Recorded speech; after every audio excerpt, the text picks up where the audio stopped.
Shalom Uvracha. Nossa Parashat Kedoshim, nos conta sobre as relações proibidas. E como é a linha da Torá, como é o jeito da Torá se expressar, a linguagem é muito dura, é muito forte, assim, que a pessoa que fizer isso vai morrer, o que fizer aquilo vai morrer, e você tem que exterminar o mal do meio de vocês. Uma linguagem muito forte. Mas na hora que se vai para um julgamento, tem que ter duas testemunhas oculares, que são dois judeus religiosos acima de 13 anos de idade, que eles têm que ver, de acordo com a linguagem da Gemara, eles têm que ver o pincel dentro do cinteiro, quer dizer, eles têm que testemunhar, não que eles viram o José e a Maria entrando no motel, mas que eles viram, a testemunha tem que ser testemunha da própria relação, ou seja, eles viram o pincel dentro do cinteiro, quer dizer, eles viram numa linguagem clara o negócio dele dentro do negócio dela, linguagem bem clara. Aí já complica, porque uma pessoa que vai fazer uma coisa errada, ele não vai pegar a amante dele, passar numa yeshiva, bater na porta da yeshiva, perguntar se tem lá dois meninos judeus religiosos acima de 13 anos, pelo menos, pode ter 90 anos também, mas tem que ser acima de bar mitzvah. Para esse caso, já a maturidade religiosa, ele tem uma maturidade religiosa, já é aceito como testemunha. A mulher não pode ser testemunha porque ela é emotiva, ela é capaz de acrescentar detalhes que ela deduziu, tipo que ela sentiu que aconteceu, mas que não aconteceu de verdade. E sendo que nesse caso a pena é grave para quem fez isso consciente do que estava fazendo e intencionalmente, quer dizer, não se trata aqui de um caso que ele se casou com alguém, depois ele descobriu que ela era irmã dele ou uma coisa assim. Se trata de um caso que ele já sabia antes e etc. Então, por causa disso, por causa que a pena é grave, para ser testemunha nesse caso, precisa ser dois homens judeus religiosos acima de 13 anos. Então quer dizer que não tem, quase 99,9% não tem como julgar um caso desses. E aí justifica porque a linguagem da Torá tem que ser tão forte. É uma mãe gritando e berrando para o filho e falando para ele: se você vai enfiar esse ferro na tomada, e ela gritando e berrando na hora que ele está com o ferro do lado da tomada já para enfiar, né? É uma tomada de ar-condicionado, e ele lá com um pedaço de ferro na mão vai enfiar dentro da tomada exatamente o ferro do tamanho que entra no buraquinho da tomada, e a mãe gritando e berrando, ela tira o chinelo esquerdo, que é a perna esquerda, o lado esquerdo é Gvurá, ela tira o chinelo esquerdo, tô brincando, e mostra para ele e fala: se você enfiar esse ferro na tomada, eu vou te dar uma chinelada.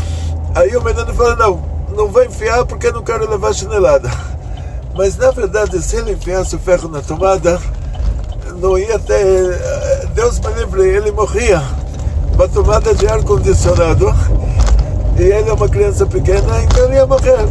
Então toda essa linguagem, que se você pede para a criança desenhar Deus, e ler para ele essa parashá dos Arayot, essa parashá que está se tratando sobre relações proibidas de Parashat Kedoshim, ele vai desenhar alguém olhando feio, quer dizer, não pode desenhar Deus. Mas, teoricamente, se a gente pedisse para a criança imaginar o que é Deus, a gente fala para a criança: Deus é a essência do bem, e a natureza do bem é fazer o bem. E a gente lê para ele essa parashá, ele vai imaginar alguém te olhando muito feio. E por quê? Porque o fato de a Torá usar essa linguagem é a maior bondade, porque ela rigora na linguagem e mais dificulta no julgamento. E por que dificulta no julgamento? Para dar oportunidade para a pessoa de fazer tshuvá, de retificar o que ele fez de errado de um jeito mais agradável. Então a pessoa fez uma coisa errada, ele estava com 18 anos de idade e a mulher do vizinho estava brava com o marido, chamou ele, falou: olha, quero me vingar do meu marido, quero dormir com você. E ele, um menino de 18 anos, ele está lá, foi seduzido, não conseguiu se conter na sedução. Aí depois ele cresce e ele fala: realmente, o que Deus, coitado, tem a ver com o fato dela ter brigado com o marido? Ela brigou com o marido e descontou em Deus. Se a Hashem falou que é a mais grave do mundo uma mulher casada ter uma relação com alguém que não é o marido dela, e na hora que ela fez isso, ela está atacando Hashem, ela está atacando Deus, ela não está atacando o marido. O marido pouco se importa, ele deve ter as dele também. O marido não está sofrendo com isso, quem está sofrendo é Deus. E se o marido estivesse sofrendo, não seria nada em relação ao que ela está causando lá em cima.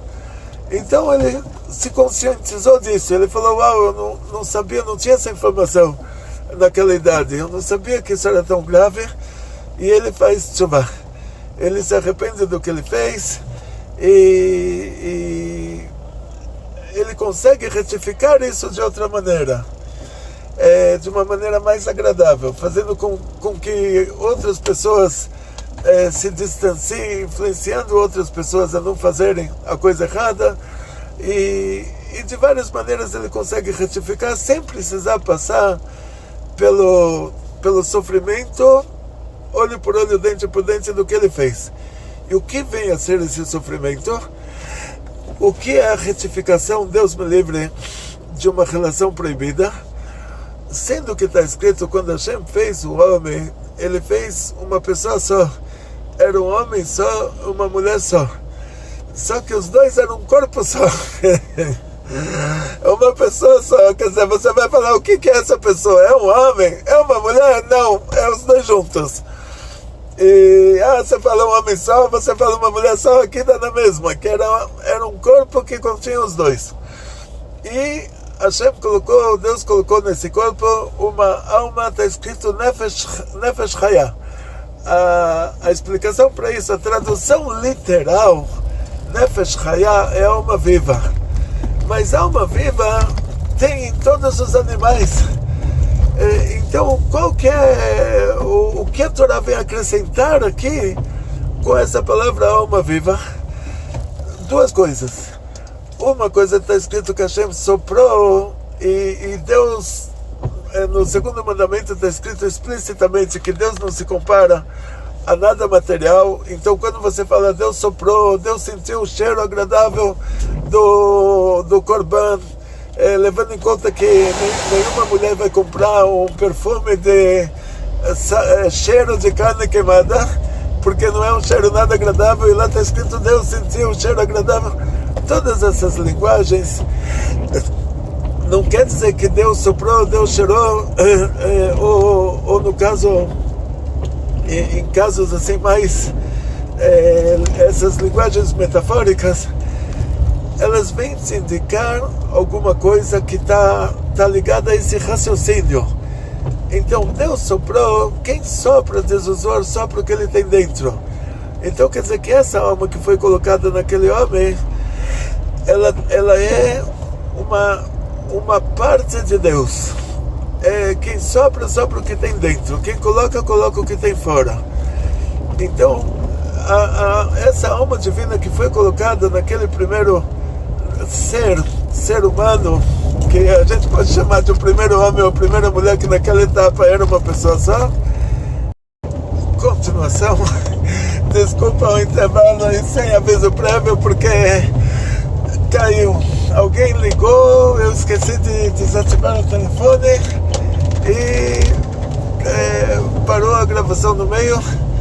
E voltando para o nosso assunto, então, tem linguagens na Torá. Deus se vingou, Deus se vinga, Deus é um Deus vingativo, Deus cheirou o cheiro agradável da carne queimada, Deus soprou. E no segundo mandamento está escrito que Deus não tem nenhuma comparação a assuntos materiais. Então essas linguagens, elas têm que ser analisadas de acordo com o raciocínio delas. Então o raciocínio, como está escrito na nossa paraxá, que é proibido se vingar. E então, primeira coisa, Deus, Ele é o primeiro exemplo. O que Ele pede para a gente fazer, Ele é o primeiro a fazer. Mas está escrito, eu sou um Deus vingativo. Por que está escrito essa linguagem? É uma linguagem da Torá para que a pessoa não faça coisa errada, sabendo o que quer dizer vingança. Quer dizer fazer para o outro o que ele fez para você. O Rashi diz isso explicitamente. O Rashi traz o exemplo de uma enxada. Ele fala, a pessoa pediu uma enxada emprestada e o outro não quis emprestar. No outro dia o outro vem pedir a enxada dele emprestada e ele fala, olha, por causa que você não me emprestou ontem, eu não vou te emprestar hoje. Isso diz o Rashi é vingança. Quer dizer, vingança é fazer para o outro de volta o que ele te fez. Então, como pode ser usada essa linguagem em relação a Deus? Porque no caso de Deus não é vingança, mas sim justiça divina. O tribunal divino condena a pessoa que o que ele fez, na hora que ele fez, ele já está condenado. E por isso está escrito na Torá, olho por olho, dente por dente. Na hora que ele fez, lá em cima, já aconteceu a condenação e já desceu um anjo responsável por levar a alma dele ou por fazer para ele de volta exatamente o que ele fez. No caso do assassinato, para matar ele. No caso do roubo, vai dar um prejuízo para ele de 2 vezes aquele roubo, mas não vai ser 1 milionésimo de centímetro a mais do que ele fez. Ou seja, a coisa boa ela é infinita, a coisa ruim ela é limitada. A retificação, a gente só recebe de retificação exatamente o que a gente fez. Então, se a gente está passando por algum sofrimento, quer dizer que menos do que isso a gente não tinha feito. Pode ser que a gente fez muito mais do que isso e está levando com um desconto de 99%, mas menos do que isso com certeza a gente não fez. Então essas linguagens, a linguagem de Deus soprou em relação à alma do homem. Novamente a gente vai pelo raciocínio da linguagem. Da mesma maneira que vingança, o raciocínio dela não é vingança, mas é justiça. Quer dizer, a pessoa fez isso, o que ele fez para o outro é feito para ele. E então, na hora que Hashem proíbe a gente de fazer a vingança, quer dizer que a justiça divina já está acontecendo. E a gente então não deve... Você não tem que pegar a sua bicicletinha e correr atrás da viatura para pegar o bandido, que deixa eles fazer o trabalho deles. Então deixa o tribunal divino fazer o trabalho dele, não. Eles não precisam da sua ajuda, então você não precisa se vingar e guardar rancor. Agora, no caso do Deus soprou, diz o Zohar, o raciocínio é que quem sopra o que ele tem dentro. Então Deus colocou uma alma em uma pessoa, depois separou essa pessoa em 2. Então vai ter um aspecto masculino e um aspecto feminino. Você agora vai procurar a sua outra metade, ou no caso que você não vai encontrar a sua outra metade, o aspecto feminino da sua alma, porque ela não desceu para esse mundo, porque você já se reencarnou pela 3ª vez e ela desce no máximo até a 2ª vez. Você vai ter que encontrar alguém muito próximo ao seu DNA de alma, e Hashem nunca vai colocar essa pessoa em uma dessas pessoas proibidas para você se casar com ela. Ou seja, você sabe, parece para você que a pessoa proibida é o aspecto feminino da sua alma. Teve um caso que aconteceu assim, que era o caso do rei Davi, que a Batsheva, ela era a esposa do Uriah Hiti e ela era a alma do rei Davi. Mas aquele caso era um caso que foi planejado lá de cima, porque o Adam Arishon, o primeiro homem, ele tinha feito a primeira transgressão e ele construiu, vamos dizer como exemplo, uma cortina de ferro entre nós e Deus. Não tinha como fazer tshuva, ele não fez tshuva, ele não se arrependeu do que ele fez. Ele falou para Hashem: olha, você é o culpado, você me deu uma mulher que não presta, você me causou isso. E a partir daquela hora ele construiu uma cortina de ferro espiritual entre nós e Deus. E o Adam Arishon não conseguiu consertar isso durante os 970 anos da vida dele. Ele não conseguiu baixar a cabeça. E ele tinha dado 70 anos da vida dele para o rei Davi. Porque o rei Davi ele é Malchut, ele não tem vida própria, então o Malchut ele ia ser um aborto. Hashem mostrou para Adam Arishon, Zé Sefer Toldot Adam. Nossos sábios perguntam o que quer dizer esse é o livro da descendência do homem. Geralmente você tem um livro da sua ascendência, com as histórias dos seus avós e bisavós, não um livro da sua descendência que você não sabe quem nasceu ainda, quem vai nascer.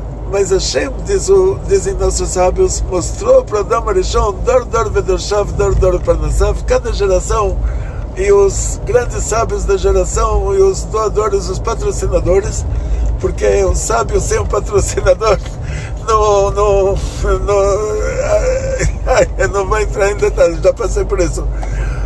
Então, o que acontece na prática, na hora que o Adam Arishon ele viu o rei Davi, ele falou: agora eu me entusiasmei, esse é dos meus. Aí Hashem mostrou para ele que o rei Davi vai ser um aborto. O Adam Arishon deu 70 anos da vida dele para o rei Davi. E então esses 70 anos o rei Davi era obrigado a consertar o que o Adam Arishon fez de errado, que era o fato de ele não ter feito Teshuvah, não ter tido um remorso do que ele fez de errado.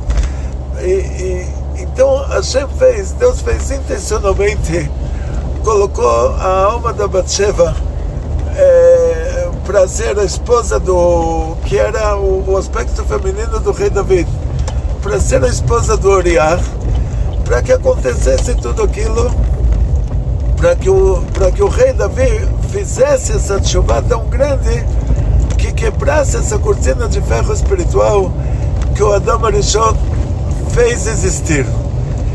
E depois a Batsheva se reencarna e ela é a esposa do Rabi Meir Balanese.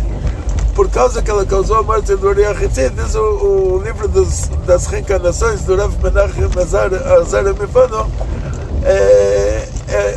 ela teve que passar por uma situação que os nossos sábios decretaram que a pessoa não pode se trancar com alguém que não é o marido dela, se trancar sozinha. E aí ela se trancou com um aluno na verdade ele não estava lá sozinho, uma história longa, e aquele aluno era o aspecto masculino da alma dela, e isso foi o conserto da Batsheva. Mas aí nesses dois casos, que era a mesma pessoa, foi a alma de alguém que caiu no corpo do outro. Quer dizer, a esposa de alguém, a esposa espiritual de alguém que se casou com outro que não era o marido espiritual dela. Esses dois casos, eles têm um assunto espiritual. A situação normal, os 99,9% dos casos que são os nossos casos, é que todos nós somos reencarnações. Nós somos, diz o Arizal, que a geração do Mashiach vai ser a reencarnação da geração do deserto, que já era uma quarta reencarnação, e diz o Rebbe, essa geração somos nós. Então todo mundo aqui é reencarnação. Então não necessariamente que alguém aqui, quer dizer, 99,9% dos casos, a nossa alma gêmea não é o aspecto feminino da nossa alma. A alma gêmea de uma mulher não é o aspecto masculino da alma dela, mas é o mais próximo. E esse mais próximo nunca vai cair em uma pessoa dessa lista das relações proibidas. Por isso você pode estar tranquilo. Da mesma maneira que você ama o seu pai, você não vai casar com ele. Você ama sua mãe, você não vai casar com ela. Você ama sua irmã, você não vai casar com ela. Você ama sua filha, você não vai casar com ela. Da mesma maneira, saiba que a mulher do vizinho não é o aspecto feminino mais próximo da sua alma. Por mais que você ache que ela é melhor do que a sua esposa, estou dando exemplo, né? Não é... Eu falo mulher do vizinho, a gente no Bom Retiro mora entre os coreanos, né? A gente nem entende o que eles falam, mas a mulher do vizinho lá é... Mas eu digo assim, imagina que você mora num lugar que a mulher do vizinho é mais...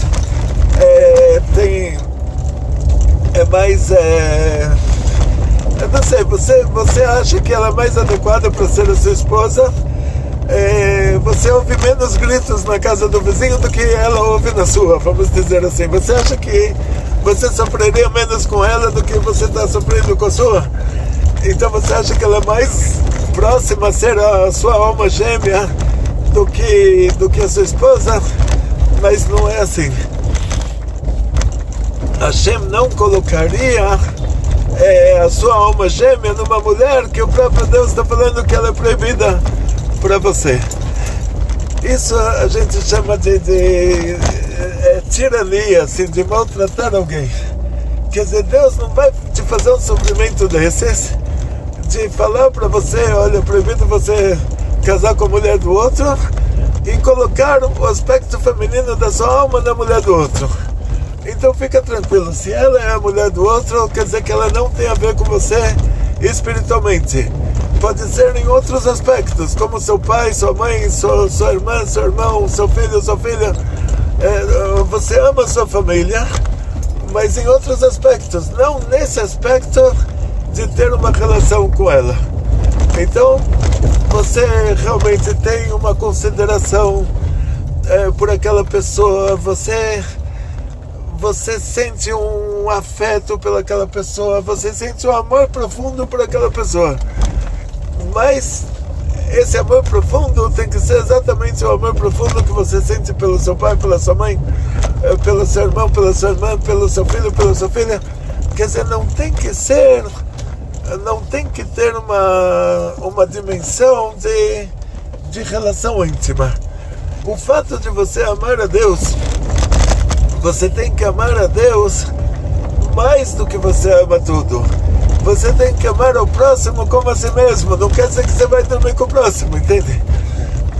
Na prática, assim, esse mandamento de Ve'ahavta Hashem Elokecha, você vai amar Hashem, seu Deus. O mandamento de amar o próximo como a si mesmo. Quando chegamos no assunto das relações, está escrito sobre Yitzhak e Rivka, vai carrear Ve'avea. Primeiro ele se casou com ela e depois ele despertou amor por ela. E mesmo que ela era o aspecto feminino da alma dele. Isso está explícito na Kabbalah. E nesse caso ele não sentiu por ela amor. Primeiro ele se casou e depois o amor veio. Então quer dizer, pode ser a situação ao contrário. Você sente amor por alguém que não é o aspecto feminino da sua alma, e você está casado com alguém que você não sente amor por ela, que ela é o aspecto feminino da sua alma. Então vamos separar assim, amor e sexo não tem nada a ver uma coisa com a outra. Você pode dizer assim que já que você é casado com alguém, você já tem uma relação com alguém, o ideal seria ter amor por essa pessoa. Mas você falar que você só vai se casar com alguém que você ama, você está numa situação. Você não é a rainha da Inglaterra que tem 100 anos de idade, mas também você não é uma jovem de 18. E as possibilidades estão limitadas. Então, pela Torá, a gente tem que se casar. Você não encontrou um melhor, então se casa com menos pior. Mas não vai deixar de se casar porque você não encontrou o melhor.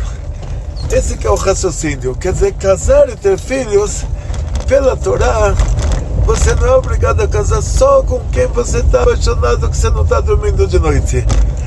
É permitido para você casar com menos pior também. Porque casar e ter filhos é uma categoria na Torá. Você não deve casar com alguém que você não gosta. mas você não deve ficar sozinha porque você não encontrou a pessoa que você gosta. Então, vai ter um que você gosta menos, vai ter um que você gosta mais. O que você gosta mais não te quis. O que você gosta menos é você que não quer. Então você abre mão, você fala, tá bom, eu vou me casar com o que eu gosto menos, eu vou olhar só pro lado bom dele e eu vou despertar o amor por ele. E por isso está escrito, você vai amar Hashem, seu Deus.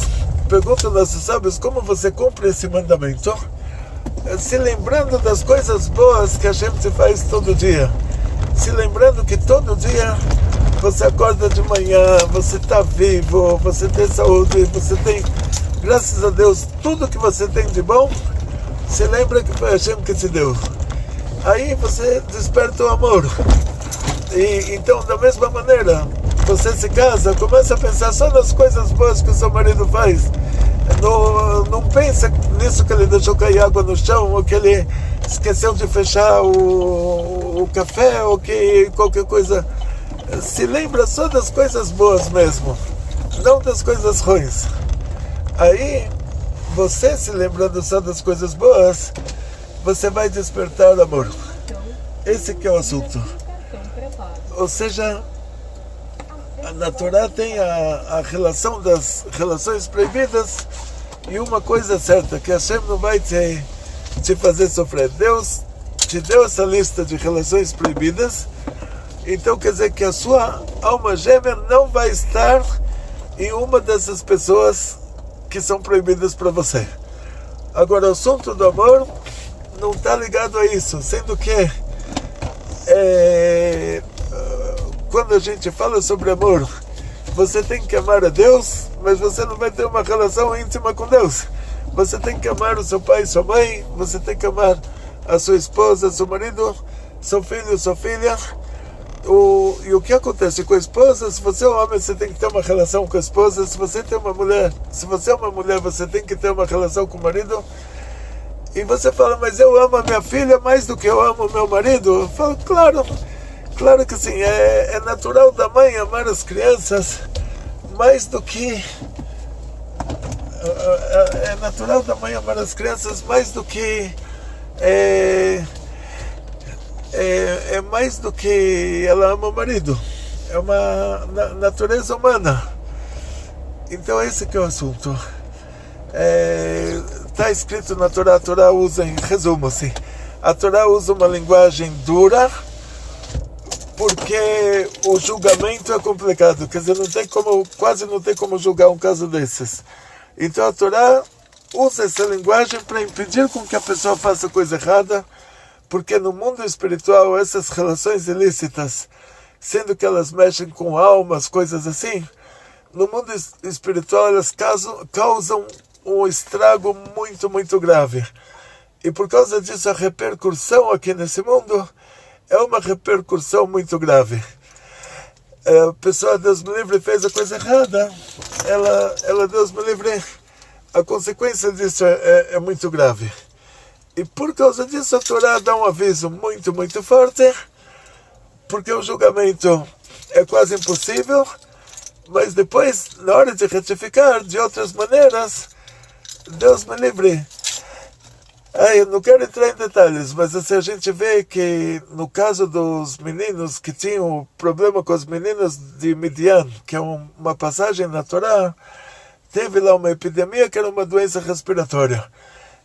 Por quê? Da mesma maneira que quando Hashem criou o homem, ele separou o corpo em dois, separou um lado homem e um lado mulher. E Hashem falou, Vedavak Bestó, que ele vai se grudar a sua esposa. Então, quando ele se gruda a mulher proibida, quando ela se gruda ao homem proibido, o conserto para isso, Deus me livre, lá no deserto a gente viu, foi uma doença respiratória, que a doença se grudou na pessoa, no lado mais profundo dela, que são as vias respiratórias, Deus me livre. Então, por causa disso, a gente tem que fazer teshuvá, mesmo que são casos que pela Torá é quase impossível de fazer um julgamento, mas a gente tem que se arrepender do que a gente fez, e esse arrependimento tem que ser com muita alegria. A gente tem que ter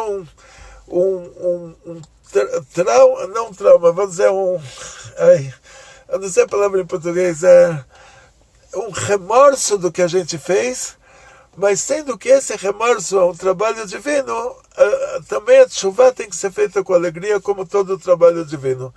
Hatzlacha, briut, panasá, bechefa, muito, ou seja, se você tem a alegria de ter despertado para se arrepender da coisa errada que você fez, por meio disso limpar tudo. Hatzlacha, briut, panasá, bechefa, muito sucesso, muita saúde, muito dinheiro, muitas felicidades. Vekol tuv, muita alegria.